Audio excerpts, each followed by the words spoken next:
কচুগাঁৱৰ দৰে অঞ্চলত বিজেপিৰ ইমান ডাঙৰ মিটিং হ'ব বুলি মই নিজেও ভবা নাছিলোঁ, হয়তো আপোনালোকেও ভবা নাছিলে। বিজেপিৰ প্ৰতি বিটিআৰত ৰাইজৰ অভূতপূৰ্ব সমৰ্থন। মই বিটিআৰবাসীক ধন্যবাদ জনাইছোঁ। বিজেপি দল বিটিআৰত ক্ষমতালৈ আহিলে আমাৰ সকলো সমস্যাৰ আমি সমাধানৰ বাবে চেষ্টা কৰিম। চৰকাৰত আমাৰ এটা গুৰুত্বপূৰ্ণ ভূমিকা থাকিলে আমি বহু কাম কৰিব পাৰিম। চাওক, এটাই কথা কৈছোঁ যে UPPL হওক BPF হওক, আমি কাৰো আমি বিৰুদ্ধে নহয়, সকলোৰে আমি সমৰ্থনত আছোঁ। আৰু UPPL বা BPF যদি আমাক অনুৰোধ কৰে যে অমুক দুটা চিটত আপোনালোকে টিকট নিদিব, আমি নিদিয়াকৈ থাকিম, আমাৰ কোনো কথা নাই। কিন্তু আমি জিকিবলগীয়া সমষ্টিকেইটাত আমি অকলে ইলেকশ্যন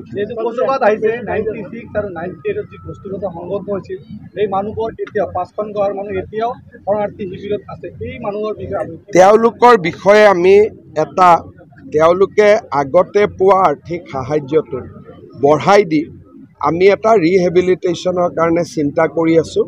কেবিনেট কমিটি এখন গঠন কৰি দিয়া হৈছিল, তেওঁলোকৰ ৰিপৰ্টো আহিছে। বিধানসভা ইলেকশ্যনৰ আগতে তেওঁলোকে ভাল খবৰ এটা পাব।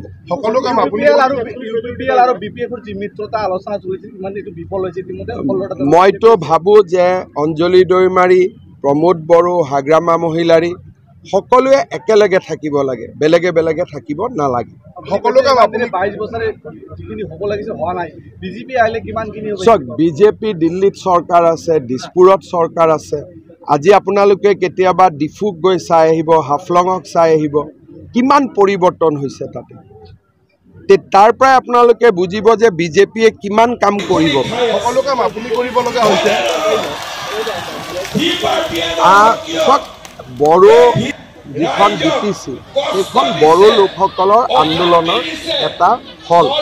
গতিকে বিজেপিয়ে চৰকাৰ গঠন কৰাৰ সময়তো বড়ো আমাৰ ভাইসকলৰ যাতে মনত কোনো দুখ নোহোৱাকৈ কাম হয়, তেওঁলোকৰ যিটো আৱেগ আৰু অনুভূতি, তাক আমি সন্মান কৰিহে সিদ্ধান্তবিলাক আমি ল'ম।